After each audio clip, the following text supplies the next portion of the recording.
Well, we're here at Albion Park for the Ultimate Drivers Race Series, and I'm going to try and do it a little bit differently for a few people. Graham Dwyer joins me. Firstly, mate, welcome. Yeah, thanks mate. How you going? Very, very well. Big weekend, I suppose, for Queensland harness racing. Something very, very different. Yeah, it is. No, I think it's a good concept. You get to see some great drivers, and you see our local drivers have to step up with them as well, I suppose. And I think it's going to be a great spectacle. Must be great for you on two counts. You've got a great mate, Nathan Dawson. Yourself, you've had a great ride, and we're going to touch on that as promised in a minute. But also then young Lane. Bernard, I imagine he's going to be here, he's going to watch, suck it all in, observe these great drivers, probably watch a bit of the theatrics if you like to go on behind the scenes as well, but be a part of it. Great for both sides of your camp if you like. Yeah, exactly. Like, we've got some young staff amongst us here, and they're all pretty eager to see how the drivers sort of hold themselves and do their thing, and no, they're all looking forward to it, that's for sure. Not as promised, mate. I wanted to get a touch or an update on where he is.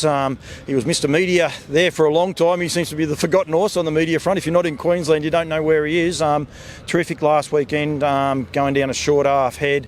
You're saying then just under the track record or just outside the track record? Yeah, it's just outside the track record. The winner come off 10 and he come off 20, but he's probably spotting the winner there, probably 40 metres at one stage, I suppose, and he sat parked the whole way, and I think every quarter he run was 28 seconds, and he was super. His last mile was 54 and a half, which they just don't run here. They can't even, well, the track record I think's 54.9 over a mile, to give you some idea.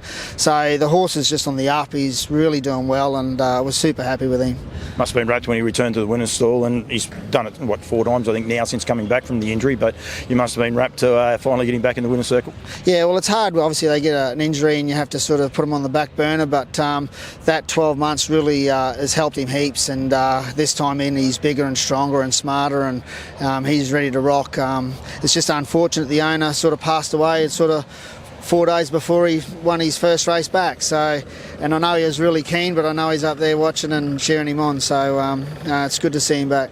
It's a great sport, this sport of highs and lows, isn't it? I didn't actually know that he'd passed away, so that's very sad. Oh, it is, because he really put everything into the horses, and that was the one horse he put himself right into, and he just loved the battle that the horse would put up for him, and it was like he was out there, that was him, and he was fighting for his life, and I know he did fight very hard, and this horse is continuing the fight on the track, so we're pretty happy to have him.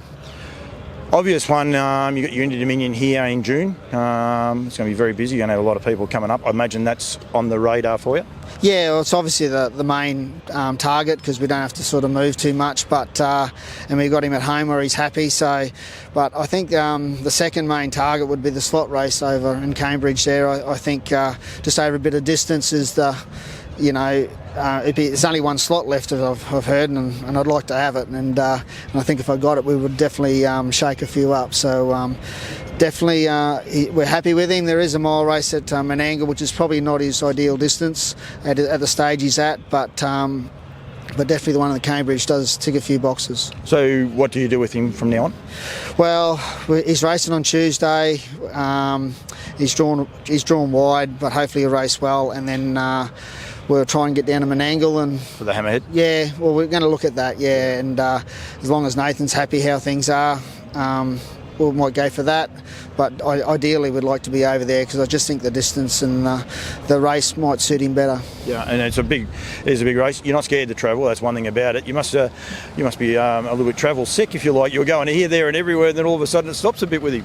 Well, it's funny. If I didn't have the owner the horse had, he said, let's just go. And he may not be here, but if you get into a race like that, well, let's just do it. And I'm sure it'll be the same, and the horse won't let us down, and he's definitely on the up, as I said, and so I think we should think seriously about it. David Branch and the Cambridge boys, they watch it. Brad Steele watches everything I do as well. So we got some New Zealand influence. Hopefully we can make them sit up and be aware that he's still here, and don't forget him. And we've got to remember his body of work that he did prior to being injured, like he was the horse of the future. Well, Kiang Sahara, I think they went 2-1 something when the race she won. Well, he went 2-1 sitting in the middle of the track, and and he battled on and never gave up. And Brad knows what sort of times they run here too, as well, as because he comes from here, and I'm sure he could probably put a bit of weight on to say, hang on, this is a serious horse, and it should be in a race like this. Yeah, no, absolutely, he definitely should. Let's get him sitting up Tuesday here at Albion Park.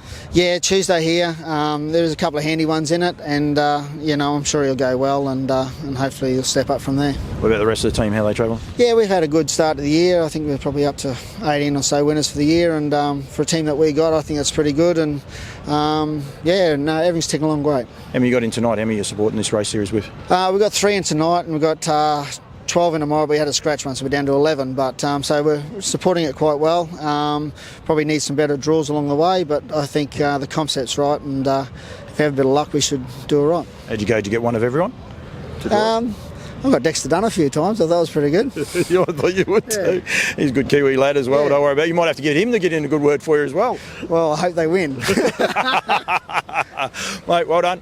Good luck with Not As Promised going forward as well. As I said, he's a bit of a forgotten horse. I think a lot of people forgot about him, and set the world alight as a 3-year-old. And he's a ripper. And hopefully you can secure that slot. If not, the Inter-Dominion back here. Hopefully I'm back here. I'll have to talk to the Queensland boys. Hopefully I get back here in June. I wouldn't mind a bit of warm weather before I jet off to somewhere else. So I need to warm up. Yeah, no, we'll invite you back, and it's great to see you again. Thanks, Rob. No worries. Thank you.